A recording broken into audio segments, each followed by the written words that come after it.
സുശീല കർക്കി പ്രധാനമന്ത്രിയായതോടെ നേപ്പാളിൽ പ്രക്ഷോഭം കെട്ടടങ്ങുന്നു. നേപ്പാളിലെ ജനങ്ങൾക്കൊപ്പം ഇന്ത്യ ഉറച്ചു നിൽക്കുമെന്ന് ആശംസ അറിയിച്ച് പ്രധാനമന്ത്രി നരേന്ദ്രമോദി. സുശീല കർക്കിയുടെ നിയമനം ഭരണഘടനാ വിരുദ്ധമാണെന്നും നിയമപരമായി നേരിടുമെന്നും നേപ്പാൾ ബാർ അസോസിയേഷൻ വ്യക്തമാക്കി. 2026 മാർച്ച് 5-ന് നേപ്പാളിൽ തെരഞ്ഞെടുപ്പ് നടക്കും. ജൻസി പ്രക്ഷോഭമുണ്ടാക്കിയ രാഷ്ട്രീയ അനിശ്ചിതാവസ്ഥയ്ക്കൊടുവിൽ കഴിഞ്ഞ ദിവസം വൈകിട്ടാണ് മുൻ ചീഫ് ജസ്റ്റിസ് സുശീല കർക്കി നേപ്പാളിന്റെ ഇടക്കാല പ്രധാനമന്ത്രിയായി ചുമതലയേറ്റെടുത്തത്. പാർലമെന്റ് പിരിച്ചുവിട്ടതായും 2026 മാർച്ച് 5-ന് തെരഞ്ഞെടുപ്പ് നടത്തുമെന്നും പ്രസിഡന്റ് പ്രഖ്യാപിച്ചു.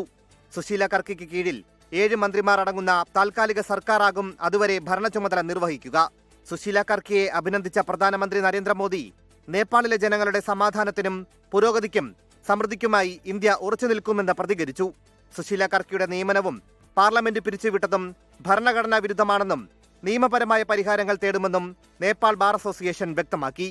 കാഠ്മണ്ഡുവിലെ നേപ്പാൾ പോലീസ് സേനയും സർക്കാർ ഓഫീസുകളും വീണ്ടും പ്രവർത്തനക്ഷമമായി. നേപ്പാൾ സുപ്രീം കോടതിയും ബാങ്കുകളും ഘട്ടം ഘട്ടമായി തുറക്കും. 24 ഡൽഹി. ലോകത്തെവിടെയായാലും ഏത് സമയത്തും 24 വാർത്തകളും ഓഗ്മെന്റഡ് റിയാലിറ്റി പാക്കേജുകളും എക്സ്പ്ലെയിനറുകളും വിശദമായി കാണാൻ ഞങ്ങളുടെ യൂട്യൂബ് ചാനൽ നിങ്ങൾക്ക് സബ്സ്ക്രൈബ് ചെയ്യാം.